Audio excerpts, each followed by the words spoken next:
Welcome back to You Ask Doc About. I'm Dr. Shevon Joseph from Azalea Health Services. Today we're doing something fun.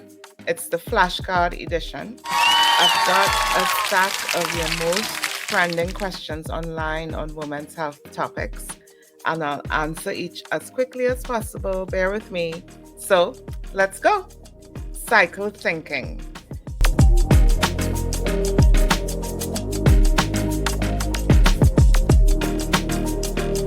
Cycle thinking is the idea of aligning your workouts, your diet, even your mindset with your hormonal phases. And the phases of your follicular, ovulatory, luteal, and menstruation phase. And the concept is to like optimize your energy and reduce your symptoms. It's gaining popularity in 2025, it seems, as women look for more personalized wellness. The reality check is that there's limited high quality data proving it's superior to just consistent balanced routines. But I think it can't hurt and it must help. So the helpful guideline really is like no rigid rules, monitor how you respond and adjust as you adjust to your cycle.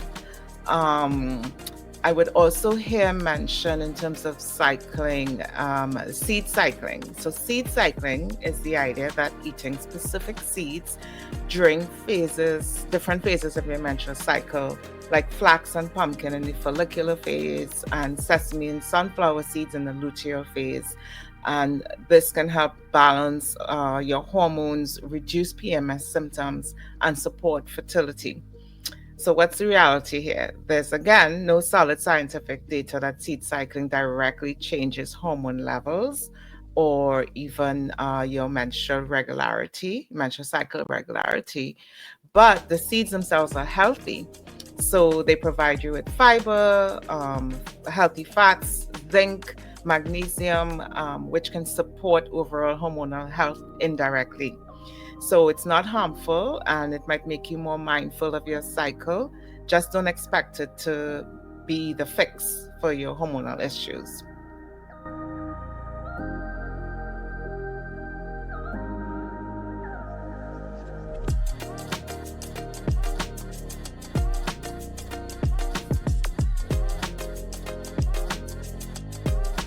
Tracking. So this, I believe, would pertain to wearables like your smartwatch, even the rings that can track you, apps on your phone.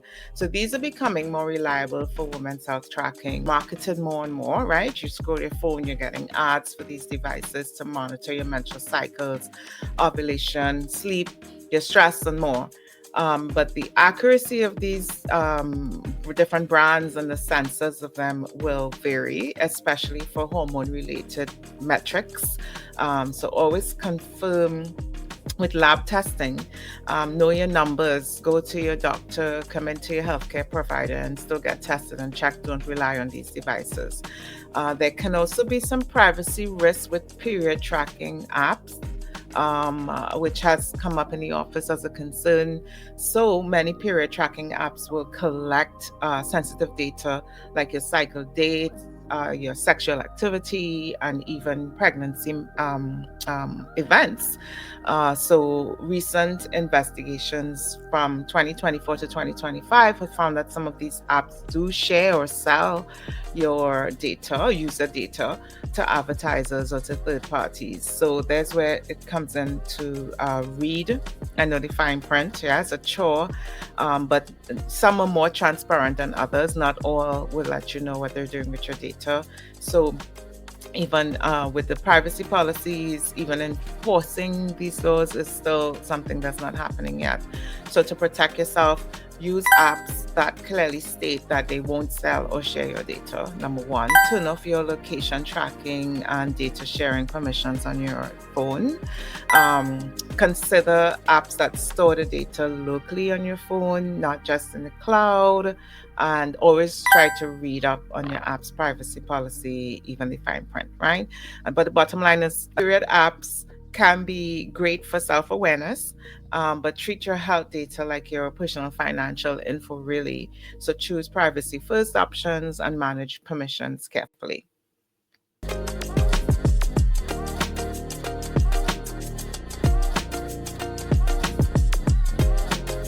non-hormonal birth control options apparently are growing in popularity in 2025 as more women look to avoid side effects linked to hormonal methods.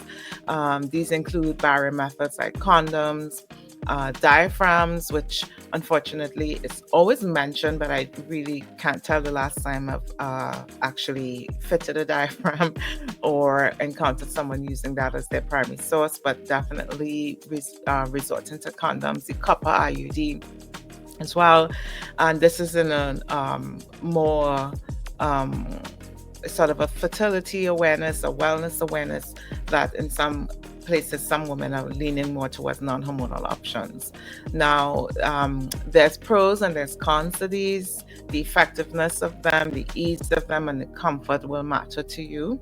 And always choose a method that would work for you, and also in consultation with your doctor.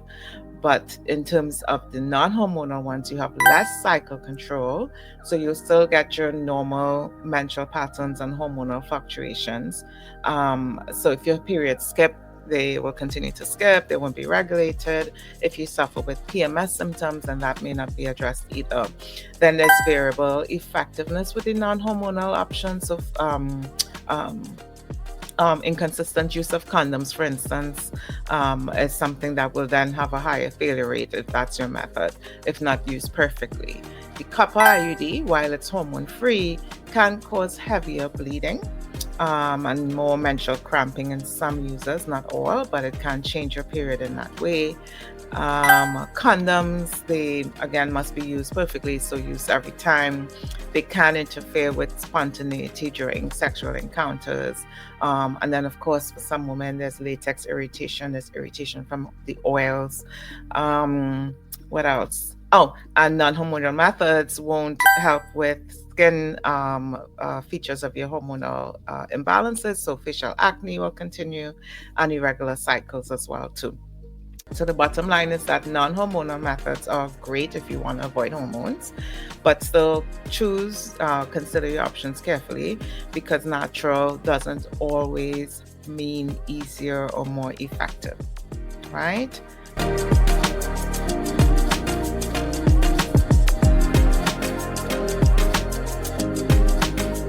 Gosh, of course, microplastics in fertility, or I guess I would broaden that and say microplastics in women's health.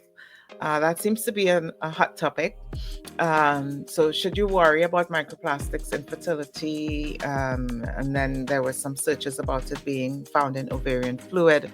So, a recent study detected microplastics in human ovarian follicular fluid for the first time. So this raised questions about how this could affect your egg development, your hormones, and your fertility chances. But we don't know yet the clinical impact of this. For now, I would suggest reducing plastic exposure, avoid heating your food in plastics, use glass containers, but much more research is needed. Now, I would have spoken about microplastics in a few of my past lives with specific reference to uterine fibroids. So, could microplastics play a role in fibroids or uterine health? What recent studies show is that one study really, they actually analyzed the structure of a fibroid, and within the tissue they found more microplastic particles per gram in the fibroid tissue than in healthy uterine myometrium or uterine muscle. So the fibroid just contained more compared to regular uterine tissue. So the levels were higher. Another study suggested that microplastics will influence metabolism or metabolic changes within fibroid tissues, promoting them to grow. And then I talk about EDCs sometimes. So those are called endocrine disrupting chemicals, EDCs. And these sort of come with plastic compounds and plastic containers and other compounds used to make plastics like phthalates and bisphenol A, which is known as BPA. So you'd start seeing like lunch containers and water bottles that say BPA free, because these were shown to have links to these EDCs, and these EDCs have been shown to have links to fibroid growth and progression. Not sure if it causes it, but it may contribute to how severe your fibroids might be by affecting hormone signaling. So in some lab studies, they also suggest microplastics may cause just oxidative stress and buildup of toxins and inflammation and interference with your normal cell life-death cycle, which again are relevant to this growth of these fibroid tumors. But a lot more research is needed. So again, to recap on this one, avoid heating food in plastic containers in terms of the risk of microplastics. Use glass or stainless steel instead of plastic bottles. Minimize the use of one-use plastics. So the ones that are reusable and washable might be safer than one-offs. Be cautious with plastic packaging, especially when you're consuming greasy or hot foods as well.